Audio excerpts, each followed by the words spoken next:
दोस्तों, आपके अपने YouTube channel CDS study centre में आपका स्वागत है। दोस्तों, जैसा कि आप लोगों ने मेरा पिछले वीडियो देखा जिसमें मैंने विकास की अवधारणाओं का ऑब्जेक्टिव क्वेश्चन करा रहा था, मैंने 25 तक किया था। अब इससे आगे अभी मैं करा रहा हूँ। दोस्तों, 26 का जो क्वेश्चन है परिपक्वता का संबंध है। तो परिपक्वता जो है उसका संबंध किससे है? तो दोस्तों, परिपक्वता का संबंध जो है वो विकास से है। 26 का ए हो जाएगा। परिपक्वता जो है वो अनुभव से आता है। ये नहीं है कि लंबाई चौड़ाई में वृद्धि हो गए, हम बड़े हो गए तो हमें परिपक्वता आ जाएगी। परिपक्वता का अर्थ है कि लंबाई चौड़ाई के साथ साथ उसका संज्ञानात्मक विकास होना चाहिए। तो 26 का ए हो जाएगा। उसके बाद 27 है दोस्तों, तनाव और क्रोध की अवस्था है। तो तनाव और क्रोध की अवस्था कौन सा होता है जिसमें बच्चों को ज़्यादा क्रोध हो जाता है और टेंशन हो जाता है, शुरू हो जाता है? तो वो है 27 के हो जाएगा बी, किशोरा अवस्था। 28 है एक 13 वर्षीय बालक बात बात में अपने बड़ों से झगड़ा करने लगता है और हमेशा स्वयं को सही साबित करने की कोशिश करता है। यह विकास का किस अवस्था में होता है ऐसा? तो दोस्तों, यह जो है किशोरा अवस्था में ही होता है। किशोरा अवस्था में ही जो है झगड़ा लड़ाई ये सब होने लगता है और अपने आप को श्रेष्ठ साबित करने का कोशिश करता है। उसके बाद है 29 है दोस्तों, एक बच्चे की वृद्धि और विकास के अध्ययन की सर्वाधिक अच्छी विधि कौन सी है? पहला है मनोविश्लेषण विधि, दूसरा है तुलनात्मक विधि, तीसरा है विकासीय विधि और चौथा है सांख्यिकी विधि। तो दोस्तों इसका हो जाएगा तीसरा, विकासीय विधि, डेवलपमेंट मेथड। सी नंबर हो जाएगा 29 का। दोस्तों 30 है बच्चों के विकास के शीर्षस्थ सिद्धांत के अनुसार निम्न में से सत्य कथन है। कौन सा कथन इसमें से सत्य है? तो दोस्तों बच्चों के जो शीर्षस्थ सिद्धांत का जो ये विकास जो होता है वो सिर से पैर की ओर होता है। पहले सिर का विकास होता है, उसके बाद धीरे धीरे पैर की तरफ बढ़ता है। तो 30 का ए नंबर हो जाएगा। 31 है दोस्तों, विकास के परिक्षेप्य में समय के साथ होने वाले परिवर्तनों में निम्न में से क्या शामिल है? तो दोस्तों ये है रूप, दर और अनुक्रम, ये तीनों जो है आ जाएगा। तो 31 का जो है डी हो जाएगा। 32 है दोस्तों, गर्भ में बालक को विकास होने में कितने दिन लगते हैं?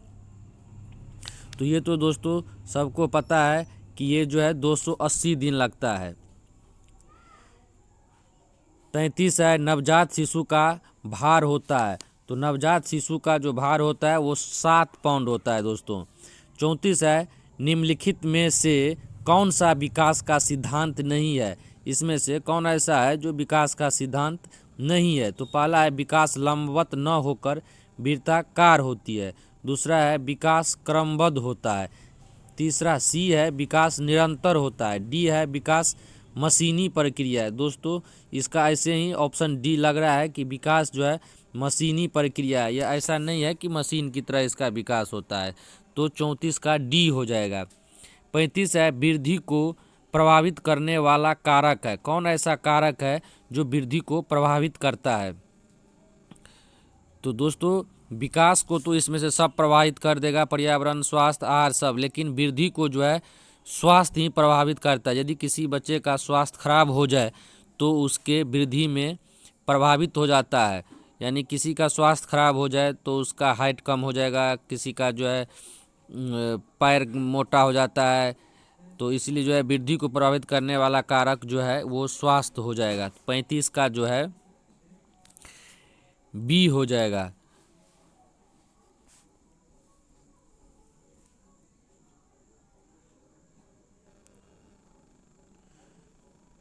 भी 35 का वृद्धि को प्रभावित करने वाला कारक दोस्तों इसका पर्यावरण, स्वास्थ्य, आहार, ये सभी, यानी 35 का जो है ये डी हो जाएगा। 36 है विकास शुरू होता है। विकास जो है कहाँ से शुरू होता है? तो दोस्तों इसका हो जाएगा विकास जो है प्रसव पूर्ण अवस्था से ही हो जाता है, यानी कि गर्भधारण से पहले ही जो है ना वो शुरू हो जाता है।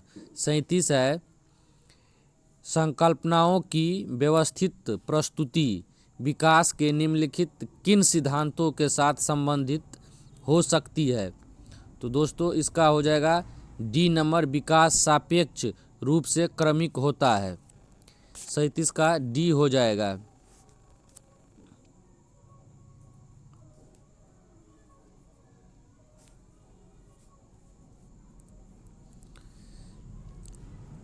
अड़तीस है निम्नलिखित में से कौन सा विकास का सिद्धांत है? तो दोस्तों विकास की सभी प्रक्रियाएं अंतः संबंधित नहीं है, ये गलत है। बी है सभी का विकास दर समान नहीं होता है, ये सही है कि विकास जो है किसी में पहले हो जाता है, किसी में बाद में होता है, किसी में धीरे धीरे होता है, किसी में तेज़ी से होता है, तो विकास की दर समान नहीं होता, ये 38 का बी सही है। 39 है नर्सरी कक्षा से शुरुआत करने के लिए कौन सी विषय वस्तु सबसे अच्छी है? तो दोस्तों नर्सरी कक्षा से शुरुआत करने के लिए यानी कि बोला गया है कि परिवार जो ही है प्रथम पाठशाला होता है, तो 39 का ए हो जाएगा। परिवार ही है जो शुरुआत करने के लिए अच्छा विषय वस्तु है। 40 है माँ बाप के साये से बाहर निकल अपने साथी बालकों की संगत को पसंद करना संबंधित है। तो ये जो है किस अवस्था में होता है?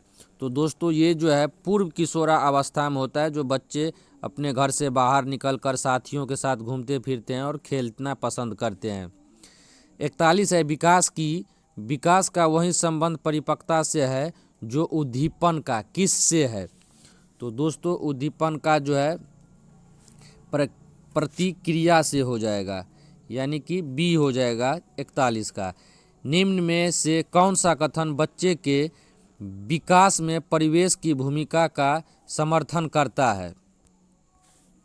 42 का दोस्तों बी हो जाएगा। पिछली कुछ दशाब्दियों में बुद्धि लब्धांक परीक्षा में शिक्षार्थियों के औसत दर्शन में लगातार वृद्धि हुई। 42 का बी हो जाएगा। 43 है विकास के किस काल को अत्यधिक दबाव और तनाव का काल कहा जाता है? तो दोस्तों ये क्वेश्चन पहले भी आया था कि बच्चों के किस अवस्था में जो है दबाव टेंशन हो जाता है, वो झगड़ेलू हो जाता है, तो वो है किशोरा अवस्था। 43 का ए हो जाएगा।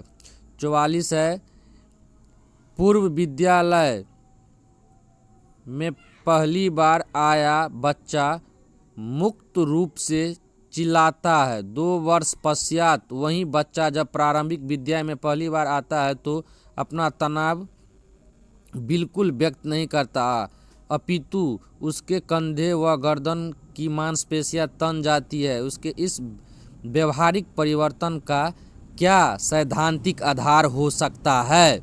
तो दोस्तों 44 का ए हो जाएगा विभेद व एकीकरण विकास के लक्षण।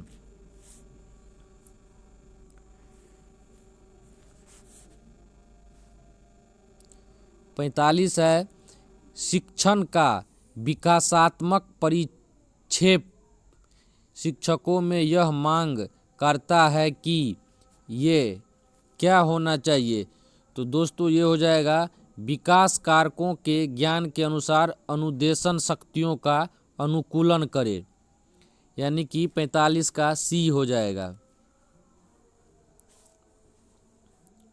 46 है निम्नलिखित में से कौन प्रारंभिक बाल्यावस्था अवधि के दौरान उन भूमिकाओं एवं व्यवहारों के बारे में जानकारी प्रदान करते हैं जो एक समूह में स्वीकार है?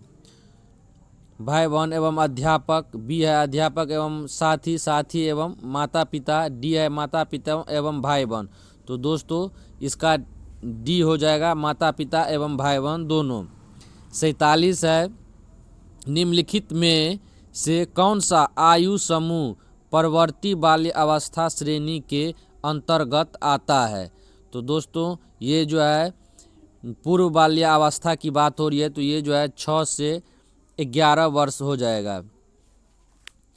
48 है शिक्षक का विकासात्मक परिक्षेप। शिक्षकों से यह मांग करता है कि ये अभी क्वेश्चन रिपीट हुआ है दोस्तों, ये 45 में था और ये 48 में भी दे दिया है, तो इसका भी बी होगा। विकासात्मक कारकों के ज्ञान के अनुसार अनुदेशन व्यक्तियों का अनुपालन करे, 48 का बी हो जाएगा।